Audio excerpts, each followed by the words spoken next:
What motivates me is just going for the win, period. It's like the one thing that I can't find elsewhere to give me that itch or that drive is trying to win a race.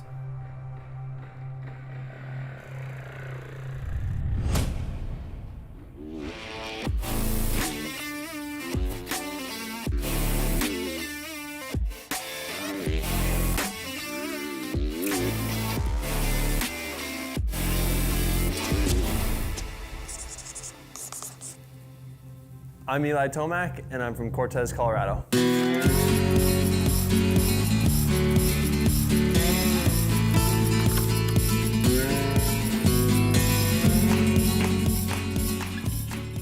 When I was a kid, you know, we would watch Supercross on the television, and that was my dream, was to be one of those guys.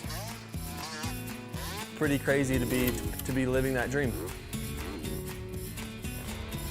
So I got my first bike, it was Christmas, I think I was 4 years old, PW50, and that's where it all started. You guys, first motorbike, woo-hoo! 5 years old, Christmas morning, December 25th, 1997, on his Yamaha, here he goes, whee! Money light! My first race was actually in Mancus. That's just 45 minutes up the road from where our ranch is at here. Yeah, when you're up here, it's like epic. I call this place the ranch. This is my dad's property. Growing up on a ranch it's different, but I wouldn't trade it for anything. I mean, you can go out and basically do whatever you want to do. You're building dirt jumps with your buddies, you're driving RC cars, riding your dirt bikes, whatever it may be. It's just you go out your back door and you just go do it. So this track right here, it's a little bit covered in weeds, but this is where we had our very first track on the farm. We have 2 Supercross tracks and then the motocross tracks. It's our training grounds. It's where I spend 9.5 months of the year. Yeah. So should we just do like half and half kind of thing? We could, yeah. I'd like to, especially like a turn like this, and you coming down and landing, I'd like to see if we can just pick that throttle up as early as we can. So my dad has a professional mountain bike background. Yeah, I started as a BMXer from age 7 to about 17, and then transitioned over into professional mountain biking. So 2 wheels were always in our blood. Mountain biking was brand new in the mid-'80s, and I got into mountain biking. There was nothing as far as any type of guidance or coaching, or I was just using some road cycling training techniques that I just learned, some with some coaching and some on my own. You know, he made his living, you know, on 2 wheels, on the bicycle. So in that sense, I think that really helped me as a racer and as a rider. He has a good eye. He's watched me enough now. Like he knows, you know, when I miss something or what I need to work on that way, and I trust his word for it. That's a huge thing. Is can you trust the guy that's training you, right?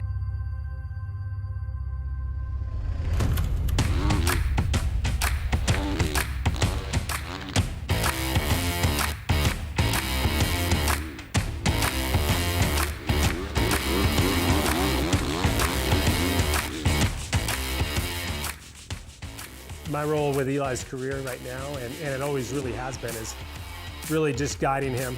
He's out on the practice track with me.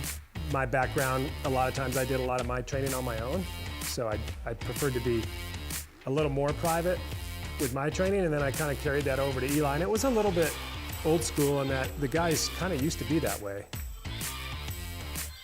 He's doing my contracts for me. And his scheduling, and really his business arrangements too, because in my sport I did a lot of my management for 15 years, so for me it was a natural transition for me to help him with his. What do we got pulling up over there? The General. Watch out. So he's my agent, he's my trainer, and he's my dad. Like a lot of times I have to, you know, back off a little bit and give him his space. Because there's a family dynamic there also. It's not just, okay, I'm your manager, but I'm also his father, so that's something I had to be careful with. So he's a little bit of everything.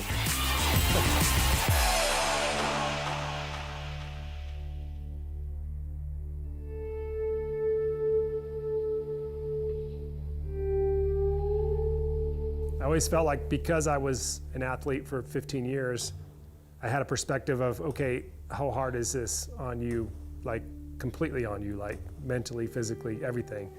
And I kind of used that knowledge of the things that I had been through and applied it to what Eli has going on. Eli Tomac, number 33. Eli looking good out there. When he got to a certain level, I'm like, okay, this guy's good enough to do this.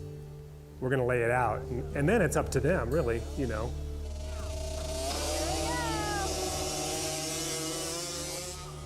Oh, I almost full shot it. I think you got it. So I turned pro when I was 17. And that was 2010. The thing about being a professional athlete is you have to perform if you want to, you know, make a good living at it. So I realized that from a very young age. You know, when I was 17, I'm like, okay, this is what I'm going to do. Yeah, our sport is, you go pro at a very, very young age, and it's hard. It's hard, and it takes years to like build your base. He had a really pretty, I'd say pretty steady progression through his amateur career. He didn't just barnstorm Loretta's from 50 cc's all the way through. You know, he slowly built and became better and better and better. Motocross has been, I mean, it's been everything for my life. It's taken me around the United States. It's taken me overseas. So in that sense, it's like irreplaceable. Being outside, doing something you love, riding your bike, like that's what's so cool about it all is that's my job. The low point is actually being away from home. It's like you're on the road all the time. It's 30 weekends a year. Well, when I'm not racing, I mean, my life has changed a lot with the little ones. So having kids is awesome. We have 2 now, a baby boy and a baby girl. So we've got it all going on right now. Will the little ones get motorcycles? We'll probably get them. It's a great family sport. Just as a whole, like I look back and I could imagine being in my parents' shoes, like just having the whole family. It's a great family event. I hope they like riding bikes. We got Tyler, we got Eli. We're in July 1998. We got 2 5-year-olds ready to race. They're ready. What kind of bike you got here, E? What is this? What? Yamaha. Yamaha? What size is it? What is it called? PW50. Oh.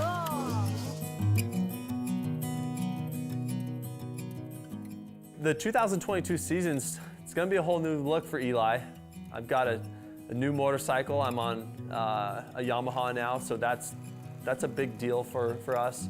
That's why it was tough. Like new track, new bike. It was kind of butt pucker. The first session. It's like I was at a Supercross track in 6 months. Oh my God! And now I'm on a new bike. I really do feel like it's going to be a good situation for me, so and give me a good opportunity to try to win races.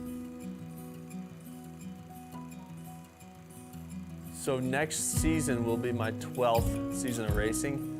I still love doing it. You know, I don't know exactly how long it's going to be, whether it's a year, only a year of racing or 2. I don't know that day yet, you know, when I'm going to say, hey, I'm done. With Eli, I'm like, don't ever say you're going to retire at the end of this year or that year. I was like, you're going to know when you've had enough and when you're done.